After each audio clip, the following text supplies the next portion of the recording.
la un episod pe acest canal, numele meu e Didi. În episodul de azi o să jucăm Craft and Building, seria de server cu Didi. Și mai să donai pe un like. Și da, o să vreau să explorăm harta. Și vreau să încerc să găsesc diamante pentru a nu mai duce lipsă.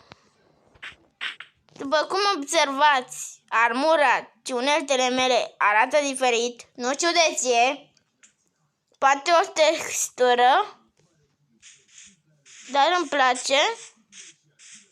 Dar nu știu unde suntem, și aparent am pierdut carul.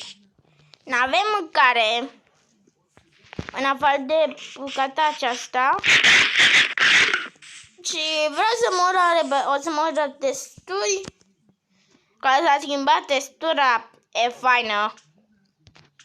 Testul pe... nu. Am eu o textură băgată, extrem de faină. Realistic Valley. Wow. Ce fain arată țavia mea acum. Dar, după cum am spus, vreau să explorăm, nu știu unde mi-e carul. Cred că am murit. Arată face altfel. Și care ori o să ne întoarcem înapoi acasă. Să văd care a trecut pomul. Nu m-am mai uitat deloc pe acasă. Eu nu mai știu la ce coordonate e casa. 300 cea.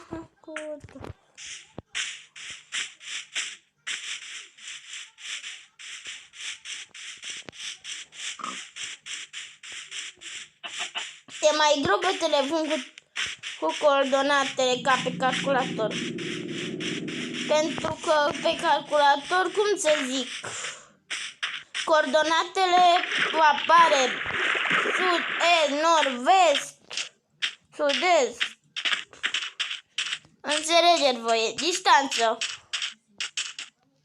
N-am nu-i corect. Pentru că aș vrea să iau un căsel, dar că n-avem oase.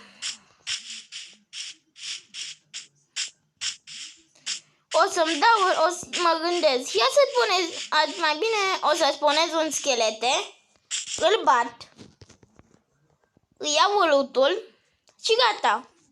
Păi bună, o pauză, l-am spănat. Ce fain arată, zic că are un ochi.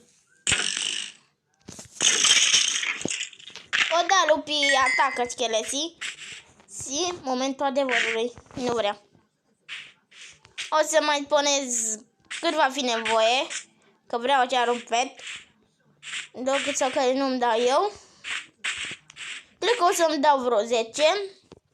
Și revin. Mi le-am dat. Acum voi vedea. Nu vrea. Gata. Am vrut. E bine. El se poate teleportarea noi când e nevoie.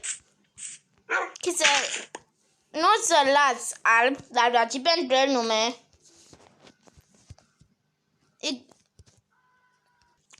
Am avut niște probleme tehnice, îmi cer scuze.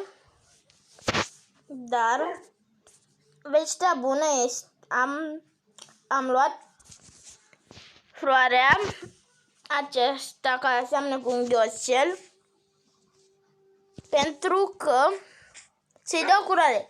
În plus îmi pare, dar numai până aici o să mergem. Vreau să mă întorc înapoi în bază. Pentru că în curând se apropie Paștele. Așa că am de când să decorez. O să revin măcar. Ne-am întors.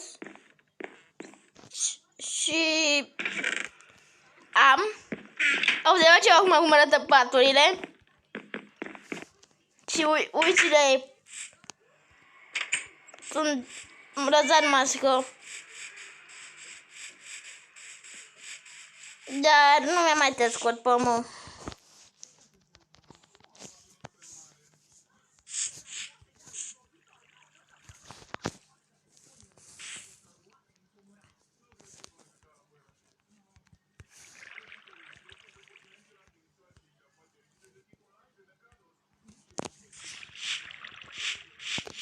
Și o să mă întorc la zon, îmi fac un nou târnăcop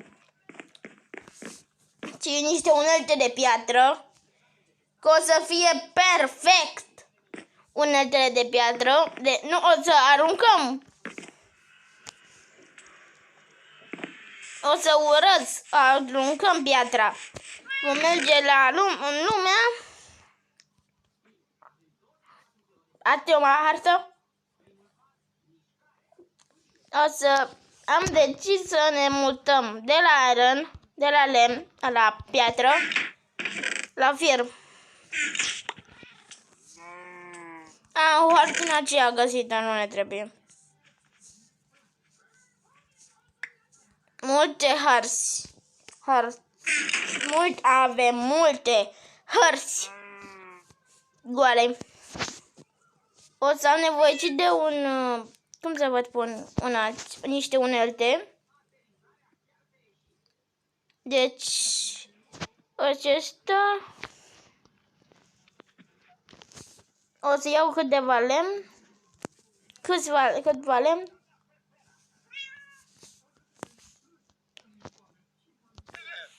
Și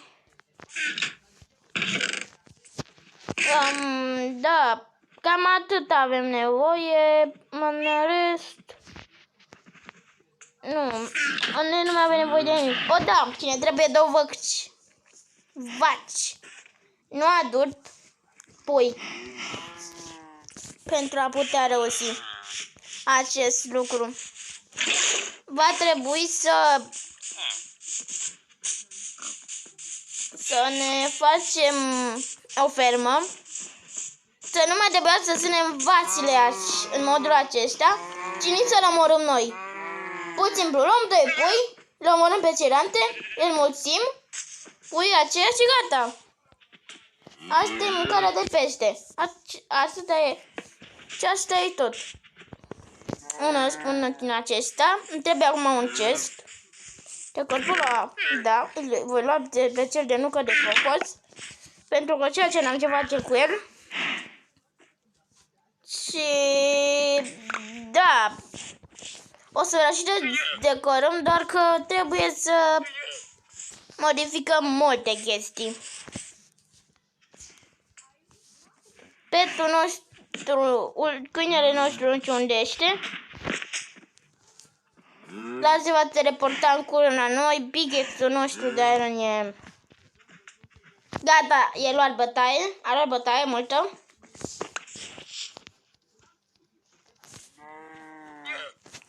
Și o să folosesc câteva iteme. În acest mod vă puteți face o fermă. Dar vă trebuie mai multe chestii pe care eu nu le-am pregătite.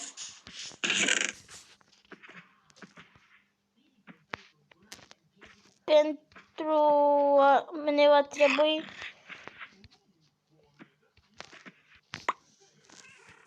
aceste pistoane.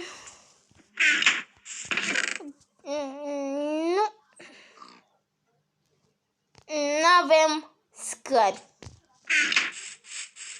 Dar o să putem face roderi imediat.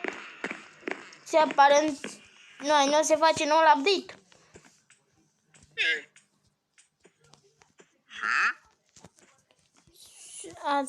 În modul acesta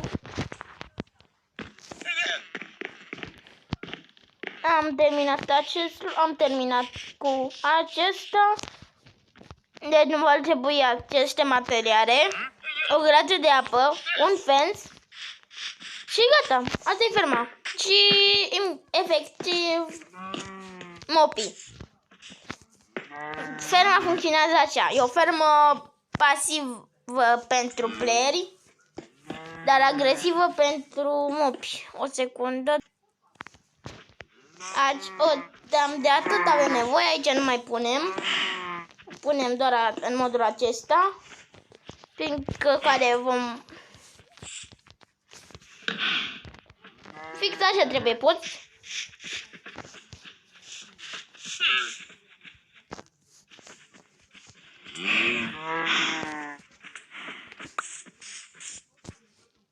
Și acum trebuie doar să aduceți vasile. O să vă trebuiască unul, zic 3 uit, care vă face doar ce și intrați voi pe un server. Dar nu pe multiplayer, nu aveți nevoie de ajutor că sunteți cu cineva. Pentru că, dar sunteți mai ales pe un server de multiplayer, de exemplu Craft and Building sau Person. Nu aveți nevoie, aveți nevoie doar de prayer. Pentru că, de exemplu, nu știu,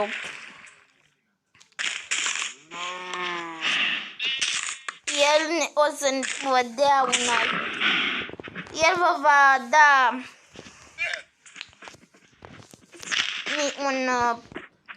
el vă va da, de exemplu, nu știu, nu vine mai un exemplu.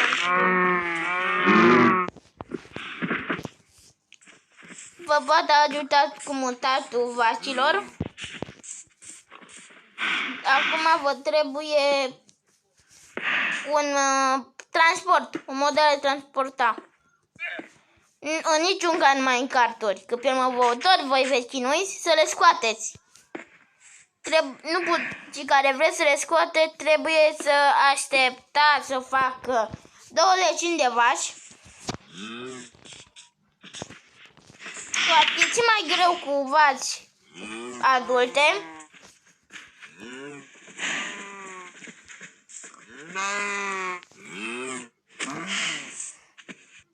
Nu vedeți la ce mă refer? Trebuie să le omorâm. Deci, da, am vreo câte ani după mine. Nu știu câte ani după mine mă uit. Oricum am multe. Am 4 vaci după mine.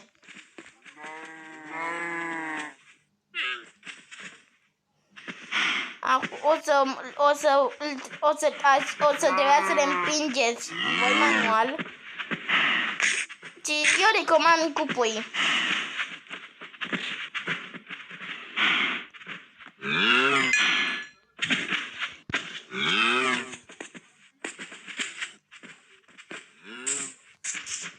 Și acum luăm aceste 2 vaci și le înmulțim.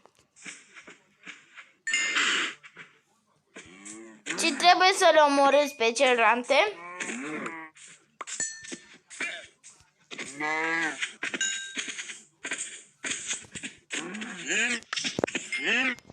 Acum le iau și le pun aici, în locul acesta.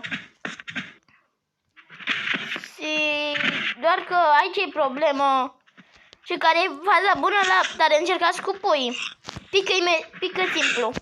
Sunt mai ușor de făcut. Dar în timp la adulți e mai greu. Pe survival e cam greu, mai simplu cu pui, dar pe creative cel mai simplu. Și deci aveți spawner egg spawner. Și acum le-am băgat aici, fix în locul acesta. Vă trebuie 2 schiticuri. Îl vom lua fensul de la cal. Are ceea ce nu avem, nu știu unde este. Îl iau. Vom folosi un bloc, îl vom pune. O să le înmulțim când vor fi adulte. După ce le facem adulte,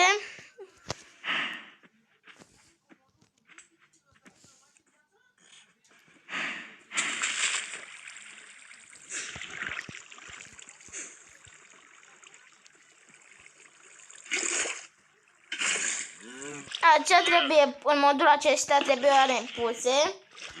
Luați fensul, îl puneți aici, să nu poată scăpa vacile, fiindcă trebuie constant în apă, permanent, cât timp le veți ține. O să vă producă și mâncare, dar și piele pentru cărți, fiindcă puteți enchanta cărțile cu piele. Și acum, nu știu care a trecut, o fi crescut vaca, pomul nostru pe care l-am pus în episodul anterior să dați un like și o să avem ceea ce primul nostru sponsor. O să acceptați secundă. Cer ca sponsorul nostru de asta este însuși canalul meu. Adică fac prezentare la canalul meu. Aici sunt toate videoclipurile, încă de la primul, la care a fost cele mai multe like-uri, vizionări, să ajung la maximul de 39 și acum înapoi la video. Și am revenit. După cum puteți observa, se încarcă încă mapa. Dați o secundă. Și am terminat. Acum trebuie doar să se înmulțească. Când o să umplu, când o să se golească, cam așa arată ferma noastră terminată. O să vă producă, dar trebuie să crească viței, să înmulțiți și poate în episodul următor o să încercăm să ne găsim petul. Și da,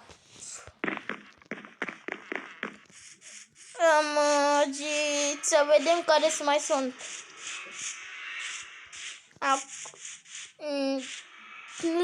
Ce bloc este? Da. E un bloc nedespănat. Sunt monștri pe aici. Și ăsta nu e un lucru bun. Aș vrea să fie invers. Sunetele creepy de la joc să fie în momentul când te bați și sunetele necreepy, adică cele calme, când nu te bați cu monștri. Și asta e problema. Dar în rest nu e. Am găsit lupii, aceia care le-am luat chiar unul, dar nu știu ce să zic despre o să încercăm să ajungem în Ravine, să vedem la ce ler este și poate, cine știe, vom reuși iar să ne facem furul unelte și tot. Și am murit. Eu am fugit și vă spun la revedere. Pa, pa!